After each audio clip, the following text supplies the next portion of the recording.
ጤና ይስጥልን የዕለቱን ዜናዎች ከምናሰማበት ሰዓት ላይ ደርሰናል። እስከ ዜናዎቻችን ፍጻሜ ላይክ እና ሼር እንዲሁም ሰብስክራይብ በማድረግ አብራችሁን ቆዩ። የነዳጅና የጋዝ ሀብታቸውን በእሳት እንዲጋይ እናደርጋለን የኢራን ባለስልጣናት። የአሜሪካ ነዳጅ ጫኝ የጦር አውሮፕላን በኢራቅ ተከሰከሰ። አያቶላህ ሙጅተባ ኻሜኔ ጎረቤት ሀገራት አቋማቸውን እንዲያሳውቁ አስጠነቀቁ። ኢራን የሆርሙዝ መዘጋትና በጎረቤቶቿ ላይ የምትፈጽመውን ጥቃት እንደምትቀጥል አዲሱ ጠቅላይ መሪ አስታወቁ። በኳታርና በአሜሪካ መካከል ግጭትን መፍጠር የእስራኤል ሚዲያዎች እየሰሩ ነው ስትል ዶሃ ከሰሰች። የአሜሪካ የውጭ ጉዳይ መስሪያ ቤት የሱዳንን ሙስሊም ወንድማማች ቡድን በተለየ ሁኔታ ዓለም አቀፍ ሽብርተኛ በማለት እንደፈረጀው አስታውቋል። ዶናልድ ትራምፕ ስለ ስደተኞች የሚሰጧቸው አስተያየቶች የጥላቻ ወንጀሎችን ሊያነሳሱ እንደሚችሉ የተባበሩት መንግስታት አስጠነቀቀ። በመጨረሻ በድሬዳዋ ከተማ 8 እግርና 4 ጆሮ ያላት ግልገል ተወለደች። የዕለቱ አበይት ጉዳዮቻችን ናቸው። እስከ ዜናዎቻችን ፍጻሜ አብራችሁ። የነዳጅና የጋዝ ሀብታቸውን በእሳት እንዲጋይ እናደርጋለን የኢራን ባለስልጣናት። ኢራን በኤነርጂ መሰረተ ልማቶቿ ላይ ጥቃት የሚሰነዘር ከሆነ መላው የመካከለኛው ምስራቅ ቀጠና የነዳጅና የጋዝ ሀብት በእሳት እንዲጋይ እንደምታደርግ ጠንካራ ማስጠንቀቂያ ሰጠች። የፈረንሳይ ዜና አገልግሎት እንደዘገበው ይህ የቴህራን ዛቻ የመጣው እስራኤል በኢራን የነዳጅ ማጣሪያዎችና የጋዝ ተቋማት ላይ ጥቃት ለመሰንዘር እያቀደች ነው የሚሉ መረጃዎች በስፋት መውጣታቸውን ተከትሎ ነው። የኢራን ከፍተኛ ባለስልጣናት በሰጡት ቃል የአገሪቱ የኤነርጂ ዘርፍ ጥቃት የሚደርስበት ከሆነ ምላሹ በኢራን ብቻ እንደማይወሰንና በቀጠናው ያሉ የሌሎች ሀገራት የነዳጅና የጋዝ መሰረተ ልማቶችም ኢላማ እንደሚሆኑ ገልጸዋል። በእሳት ይጋያሉ ሲሉ ነው ያስጠነቀቁት። ይህ የኢራን ዛቻ ቀድሞውንም ከፍተኛ የሆነ የዋጋ መናር እየታየበት ያለውን የዓለም አቀፍ የነዳጅ ገበያ ይበልጥ ስጋት ላይ የጣለ ይሆናል። በሌላ በኩል በዓለም አቀፍ ደረጃ የነዳጅ ዋጋ መናሩ አሜሪካን አትራፊ እንደሚያደርግ ፕሬዝዳንት ዶናልድ ትራምፕ ገልጸዋል። ትራምፕ አሜሪካ በዓለም ላይ ትልቋ የነዳጅ አምራች መሆኗን አመልክተው የዋጋው መጨመር ብዙ ገንዘብ ለሀገሬ ያስገኛል ብለዋል። ነገር ግን እንደ ፕሬዝዳንትነቴ ለእኔ በጣም ወሳኙ ነገር ክፉዋ ኢራን የኒውክሌር ጦር መሳሪያ እንዳይኖራት በማድረግ መካከለኛው ምስራቅን ብሎም ዓለምን እንዳታወድም ማድረግ ነው።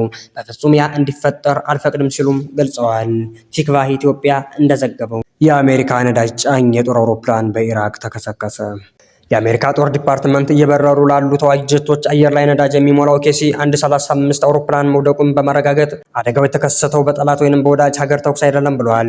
አደጋው 2 አውሮፕላኖች ላይ መከሰቱን ጠቅሶ ነዳጅ መሙያ አውሮፕላኑ ሲከሰከስ ሌላኛው በሰላም መሬት ላይ ማረፉን ገልጿል። አውሮፕላኑ በተከሰከሰበት ምዕራባዊ ኢራቅ ውስጥ የነፍስ አድን ስራ እየተከናወነ መሆኑን አመላክቷል። አውሮፕላኑ ሲወድቅ በሰዎች ላይ ጉዳት ስለመድረሱ የተባለ ነገር የለም። በአውሮፕላኑ ውስጥ የነበሩ 5 የአሜሪካ ወታደሮች በምን አይነት ሁኔታ ውስጥ እንደሚገኙ የታወቀ ነገር አለመኖሩን ቢቢሲ ዘግቧል። የተከሰከሰው አውሮፕላን በጦርነቶች ውስጥ ከፍተኛ ሚና እንዳለውና ተዋጊ ጀቶችና ቦምብ ጣይ አውሮፕላኖች ረዥም ርቀት ተጉዘው ኢላማዎችን በሚመቱበት ወቅት በቂ ነዳጅ እንዲኖራቸው የሚያደርግ መሆኑ ተገልጿል። አዲስ መረጃ እንደዘገበው አያቶላህ ሙጅተባ ኻሜኔ ጎረቤት ሀገራት አቋማቸውን እንዲያሳውቁ አስጠነቀቁ። የኢራን አዲሱ ጠቅላይ መሪ ሙጅተባ ኻሜኔ ያስተላለፉት የመጀመሪያው መልእክት በኢራን መንግስት ቴሌቪዥን አቅራቢ ይፋ ሆኗል። ሙጅተባ ኻሜኔ የሆርሙዝ ባህርን በመዝጋት አሁንም ኢራን ልትጠቀምበት ይገባል ብለዋል። በመቀጠልም ኢራን ከጎረቤት ሀገራት ጋር የወዳጅነት ፖሊሲ እንዳላት ቢናገሩም የአሜሪካን ጦር ሰፈር እንዲዘጉ በማስጠንቀቅ ካልሆነ ኢራን ኢላማዋን ትቀጥላለች ብለዋል። ሙጅተባ ኻሜኔ ኢራን የተገደሉትን የኢራናውያንን ደም ለመበቀል ወደ ኋላ አትልም ብለዋል። በሚናብ ዩናይትድ ስቴትስ በአንድ ትምህርት ቤት አቅራቢያ ባደረሰችው ጥቃት 110 የሚጠጉ ህጻናትን ጨምሮ 168 ሰዎች መሞታቸው ይታወሳል።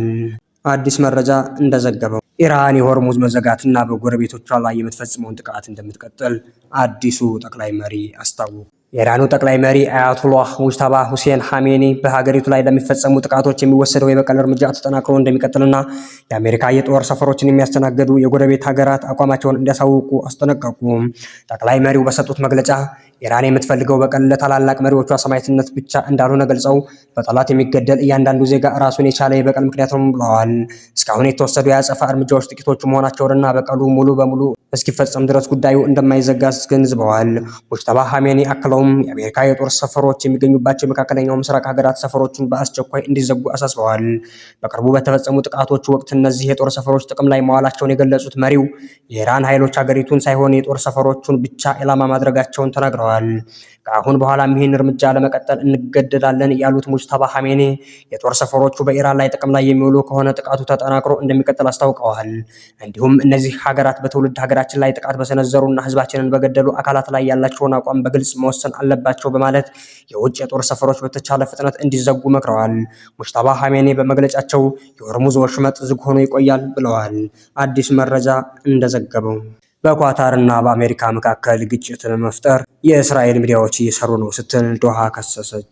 ኳታር በዩናይትድ ስቴትስ የኃይል ዋጋ ላይ ተጽዕኖ ለማሳደር ምርቷን አቆመለች በማለት የእስራኤል የመገናኛ ብዙሃን ያሰራጩትን ዘገባ ውድቅ አድርጋለች።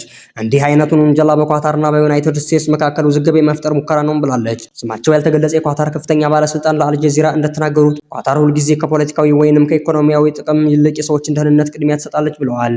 ባለስልጣኑ አክለውም እንደተናገሩት የእስራኤል ጠቅላይ ሚኒስትር ኔታንያሁ ይፋዊ ያልሆኑ አፈቀላጤዎች ይህንን ዓለም አቀፍ አለመረጋጋት ለመጠቀም መሞከራቸው ምንም አያስደንቅም ሲል ባለስልጣኑ ተናግረዋል። ኳታር ኢነርጂ የኢራን ሰው አልባ አውሮፕላን ጥቃትን ተከትሎ ፈሳሽ የተፈጥሮ የጋዝ ምርትን ባለፈው ሳምንት በማቆም የዓለምን ገበያ ጎድቷል። ኳታር 20 በመቶውን የዓለም የተፈጥሮ ጋዝ ታቀርባለች። በሌላ መረጃ በኦማን 2 ሰዎች በድሮን ፍርስራሽ ህይወታቸው ማለፉ ተሰምቷል። በሶሃር ግዛት ሰው አልባ አውሮፕላን ከወደቀ በኋላ በኦማን 2 ሰዎች መሞታቸውን የኦማን መንግስት የዜና ወኪል ዘግቧል። የጸጥታ ምንጭን ጠቅሶ ባሰራጨው ዘገባ ሰው አልባ አውሮፕላኑ በአል አዋሂ ኢንዱስትሪያል አካባቢ በመውደቁ ከሰራተኞች ሞት በተጨማሪ ጉዳት አድርሷል። በሶሃር ግዛት ሌላ ሰው አልባ አውሮፕላን መውደቁንም ኤጀንሲው ዘግቧል።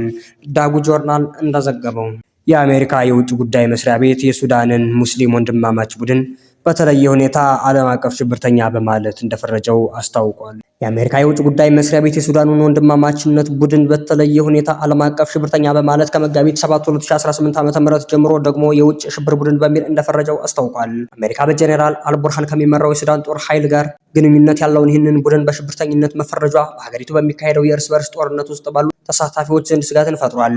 የሱዳን ሙስሊም ወንድማማችነት ቡድን በአሜሪካ የሽብር ቡድን ለመባል ካበቁት ምክንያቶች አንዱ በሰላማዊ ሰዎች ላይ ገደብ የሌለው ጥቃት በመፈጸም በሀገሪቱ ያለውን ግጭት ለማስቆም የሚደረገውን ጥረት ማደናቀፉ እንደሆነም ተገልጿል። ኃይል የተቀላቀለበት እስላማዊ ርዕዮተ ዓለም ያራምዳል የሚለው በምክንያትነት ተጠቅሷል። በተጨማሪም የቡድኑ ተዋጊዎች ከኢራን ሰላማዊ አብዮታዊ ዘብ ስልጠናና ሌሎች ድጋፎች እያገኙ ሊሆን እንደሚችል ተነግሯል። ሰላማዊ ሰዎችን በጅምላ በመግደልም ተከሷል። የቡድኑ አልባራ ቢን ማሊክ ብርጌድም በሱዳን የእርስ በርስ ጦርነት ውስጥ ባለው ሚና ተመሳሳይ ፍርጃ ተጥሎበታል። ቡድኑ በአሜሪካ መንግስት ዓለም አቀፍ የሽብር ቡድንና የውጭ ሽብርተኛ ድርጅት በመባሉ የተለያዩ የምጣኔ ሀብት ማዕቀቦች የሚጣሉበት ሲሆን ይህ እርምጃ የትኛውንም ድጋፍ ለቡድኑ ማቅረብንም ህገወጥ ያደርገዋል። በሱዳን የስልጣን የበላይነትን ለመያዝ በሚል በፈጥኖ ደራሽ ኃይሉና በሀገሪቱ ጦር መካከል መካሄድ በጀመረውና 3 ዓመት ሊሞላው በተቃረበው ጦርነት ውስጥ የሙስሊም ወንድማማችነት ቡድን ከጦር ኃይል አዛዡ ከጄኔራል አልቡርሃን ጎን ተሰልፎ ይዋጋል። መጠነ ሰፊ የጅምላ እልቂትና ግፍ ተፈጽሞበታል በሚባለው የሱዳን ጦርነት ውስጥ ተፋላሚ ወገኖች በተለይም ፈጥኖ ደራሽ ኃይሉ በመንግስታቱ ድርጅት ጭምር ዘር ማጥፋት የሚመስሉ ግድያዎችን በመፈጸም ይከሰሳል። ፈጥኖ ደራሽ ኃይሉና ደጋፊዎቹ የአልቡርሃንን ሰራዊት ብቻ ሳይሆን የሙስሊም ወንድማማችነትን ጭምር እየተዋጉ መሆናቸውን የሚገልጹ ሲሆን አሜሪካ በቡድኑ ላይ ያሳለፈችውን ፍርጃ ደግፈውታል። የፈጥኖ ደራሽ ኃይሉን ትደግፋለች ተብላ በስፋት የምትከሰሰው የተባበሩት አረብ ኤሚሬትስም የአሜሪካንን ውሳኔ ደግፋለች። ዘገባው የቢቢሲ ነው። ዶናልድ ትራምፕ ስለ ስደተኞች የሚሰጧቸው አስተያየቶች የጥላቻ ወንጀሎችን ሊያነሳሱ እንደሚችሉ የተባበሩት መንግስታት አስጠነቀቀ። ፕሬዝዳንት ዶናልድ ትራምፕ እና ሌሎች የአሜሪካ ፖለቲከኞች የሚጠቀሟቸው የዘረኝነት ጥላቻ ንግግሮች የሰብአዊ መብት ጥሰቶችን እያባባሱ ነው ሲል የተባበሩት መንግስታት ተቆጣጣሪ ቡድን አስጠነቀቀ። በተባበሩት መንግስታት የሚደገፈውና የዘር መድሎ የሚከላከለው ኮሚቴ ሲኢአርዲ ባወጣው ሪፖርት አሜሪካ ዓለም አቀፍ ሕግን እንድታከብርና የሰብአዊ መብት ፖሊሲዎቿን እንድትገመግም አሳስቧል። ስደተኞችን እና ጥገኝነት ፈላጊዎችን እንደ ወንጀለኞች ወይንም እንደ ሸክም በማድረግ በመንግስት ፓርቲ ከፍተኛ ደረጃ ላይ ባሉ ፖለቲከኞችና ተደማጭነት ባላቸው ሰዎች በተለይም በፕሬዝዳንቱ መገለጻቸው የዘር መድሎና የጥላቻ ወንጀሎች ሊያነሳሳ እንደሚችል አስታውቋል። ዋይት ሀውስ ሪፖርቱን ውድቅ በማድረግ የማይጠቀምና አድሎ የሌለበት ሲል ጠርቶታል። ያላቸው ከፍተኛ መድሎ ማንም ሰው በቁም ነገር እንደማይመለከታቸው የሚያሳይ ነው ያሉት የዋይት ሀውስ ቃል አቀባይ ኦሊቪያ ዌልስ ትራምፕ የአሜሪካን ድንበር ለማስጠበቅ የሚያደርጉትን ጥረት አስታውቀዋል። ማንም ሰው ባለሙያዎች ስለሚባሉት የተባበሩት መንግስታት ባለሙያዎች ግድ የለውም፣ ምክንያቱም አሜሪካውያን ከመቼውም ጊዜ በበለጠ ደህንነቱ በተጠበቀና ጠንካራ በሆነ ሀገር ውስጥ እየኖሩ ነው ብለዋል። መቀመጫውን በጄኔቫ ያደረገው ኮሚቴ የትራምፕን የኢሚግሬሽን ማስፈጸሚያ አጀንዳ በሪፖርቱ አጉልቶ አሳይቷል። ስደተኞች፣ ጥገኝነት ጠያቂዎችና ሌሎችንም በተለየ መልኩ ኢላማ የሚያደርጉት የዘፈቀደ የማንነት ማረጋገጥ ተግባራት በጣም ያሳስቡኛል ብለዋል።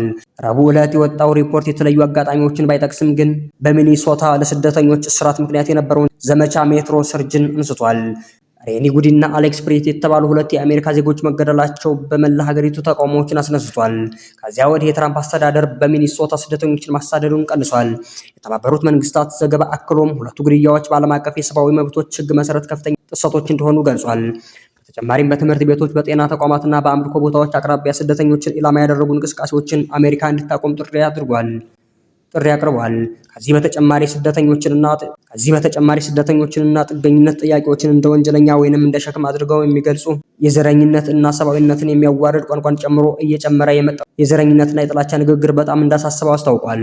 ተቋሙ ቀደም ሲል ባወጣቸው ሪፖርቶቹ ባራክ ኦባማ እና ጆ ባይደንን ጨምሮ በተለያዩ አስተዳደሮች ወቅት በአሜሪካ ይታያል ያለውን ዘረኝነትና መድሎ አውግዟል።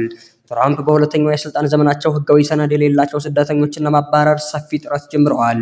ይህ በምርጫ ቅስቀሳ ወቅት ቃል የገቡት ጉዳይ ሲሆን ከፍተኛ ድጋፍም አስገኝቶላቸዋል። ይህንን ቃላቸውን ለመጠበቅና ስደተኞችን ለማስወጣት በዚህ ዓለም መጀመሪያ ላይ ሚኒያፖሊስን ጨምሮ በሺዎች የሚቆጠሩ የፌዴራል ፖሊስ አባላትን ወደ አሜሪካ ከተሞች አሰማርተዋል። ዘገባው የቢቢሲ ነው። በመጨረሻ በድሬዳዋ ከተማ 8 እግርና 4 ጆሮ ያላት ግልገል ተወለደች። በድሬዳዋ ከተማ በተለምዶ ቀፊራ ብረታ ብረት ተብሎ በሚጠራው ሰፈር አስገራሚና ብርቅዬ ተፈጥሯዊ ክስተት ተሰማ። በአካባቢው የሚገኝ ግለሰብ ንብረት የሆነች ፍየል 8 እግር 4 ጆሮና 2 የሴት ብልት ያላት ግልገል መወለዷ ነዋሪውን አስገርሟል። የፍየሏ ባለቤት አቶ ኤፍሬም ተሾመ እንደገለጹት እናቲቱ ፍየል ለመጀመሪያ ጊዜ የወለደች መሆኗን ጠቅሰው ለረዥም ዓመታት በርካታ ፍየሎችን ቢያረቡም እንዲህ ያለ አጋጣሚ ገጥሟቸው እንደማያውቅ በግርምት ተናግረዋል። ይሁን እንጂ የተወለደችው ግልገል በገጠማት የአካል መዛባት ምክንያት በሕይወት መቆየት አልቻለችም። እናቲቱን ፍየል ከሞት ለመታደግ ሲባል ግልገሏ ልትሞት እንደቻለች ባለቤቱ የገለጹ ሲሆን በአሁኑ ወቅት እናቲቱ ፍየል በጥሩ ጤንነት ላይ እንደምትገኝ ተረጋግጧል። ይህ ክስተት በአካባቢው ነዋሪዎች ዘንድ ከፍተኛ መነጋገሪያ ሆኗል። በተፈጥሮ ውስጥ አልፎ አልፎ የሚያጋጥሙ እንዲህ ያሉ ክስተቶች ለእንስሳት ሕክምና ባለሙያዎችና ለተመራማሪዎች ልዩ ትኩረት የሚሰጣቸው ናቸው።